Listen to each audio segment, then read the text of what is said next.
ďalší? To by sa mu nestalo, keby nakupuje na filtreaoleje.sk. Dopraj aj ty svojej mašine len to najlepšie. filtreaoleje.sk.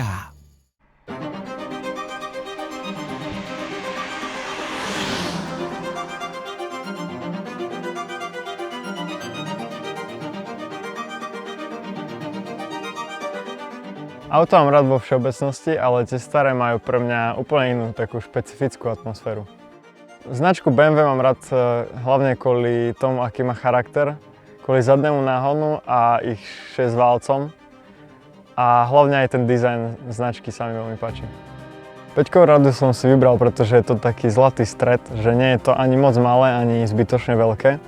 A vybral som si aj preto, že tento motor je benzínový 2 liter, ktorý sa dal do E30 prevažne, pretože na toto auto celkom nízky objem. Ale čo sa týka servisu, tak je to super voľba pre mňa.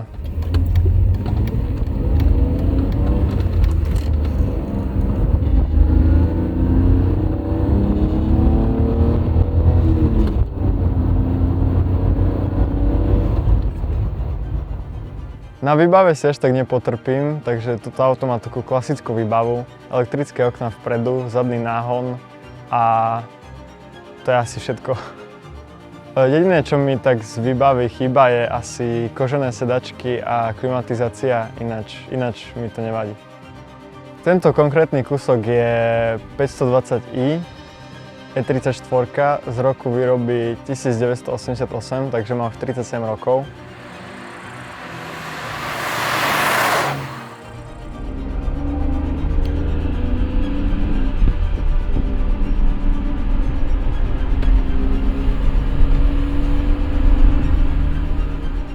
V tomto kúsku za mňou, ktorý vidíte, sa nachádza 2-litrový 6-válec s označením M20B20.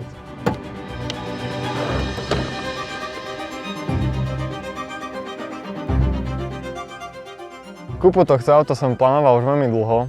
Síce som bol otvorený aj iným možnostiam, ale hlavne som vyhľadával BMW 34. A vybral som si hlavne túto, pretože má nízky najazd a nemá až takú veľkú spotrebu tým, že je to 2 liter. Ak by som však mal zmerať spotrebu tohto 2 litru s nejakým novším 2 litrom, tak je to neporovnateľný rozdiel. Tento určite má vyššiu spotrebu.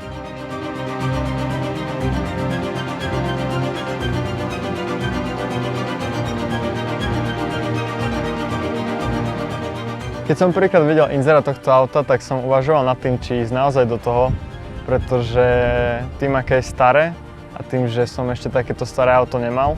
Ale keď už som bol v momente, kedy som ho bol pozrieť a bol som na skúšobnej jazde, tak to bol veľmi dobrý pocit a veľmi sa mi zapáčilo, takže som sa rozhodol, že ho beriem aj napriek tomu, že je staršie.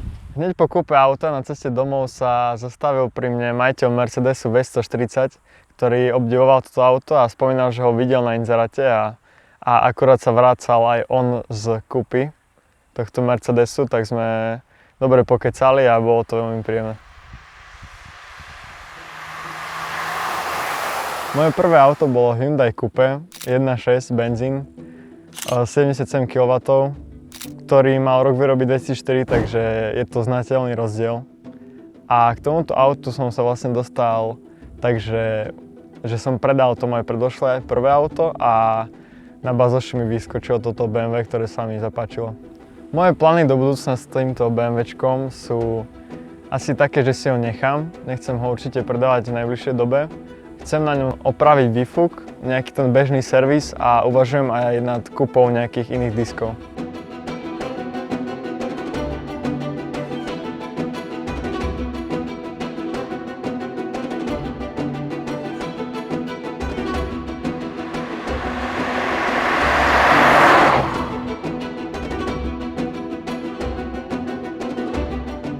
Spočiatku som toto auto chcel kúpiť s tým účelom, že s ním budem jazdiť každý deň, ale rýchlo ma to prešlo a bola by to veľká škoda, takže ho mám momentálne ako víkendovku a chcel by som ho aj požičiavať na nejaké eventy ako svadby a podobne. Reakcia okolia na toto auto bola naozaj zaujímavá. Z väčšiny ľudí pozitívna, ale Zo strany mojich rodičov určite nie až tak, boli veľmi prekvapení a neboli úplne stotožní s tým, že si chcem kúpiť tak staré auto za toľko peňazí, takže...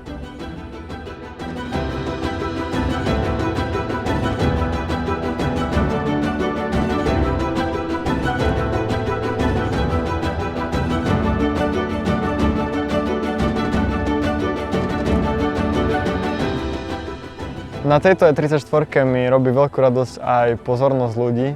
Keď sa len preveziem cez mesto, tak kopec ľudí mi aj zakýve alebo sa minimálne obzrie, takže z toho mám veľkú radosť.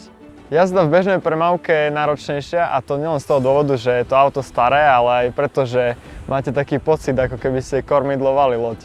Predošlý majiteľ toto auto vlastnil 4 roky, kúpil ho z Nemecka, doviezol ho a najazdil na ňom asi len 2000 km. Aktuálny nájazd tohto auta je 127 000 km. Mám rešpekt voči tomuto autu hlavne na mokrom asfalte, pretože nemá trakčnú kontrolu. Chcel by som ho poslať bokom, ale bolo by mi to ľúto.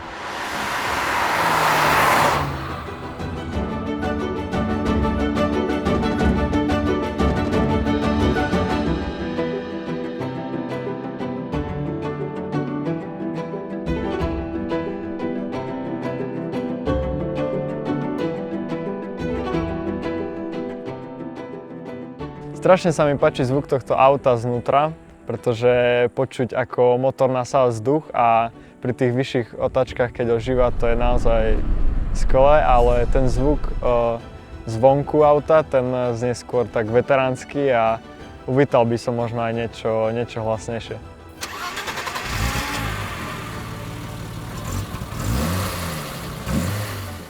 Ak by sa naskytla príležitosť výmeny môjho BMWčka za Chevrolet Corvette C5, tak by som určite neváhal, šiel do toho. Moje meno je Lukáš a toto je príbeh môjho BMW E34.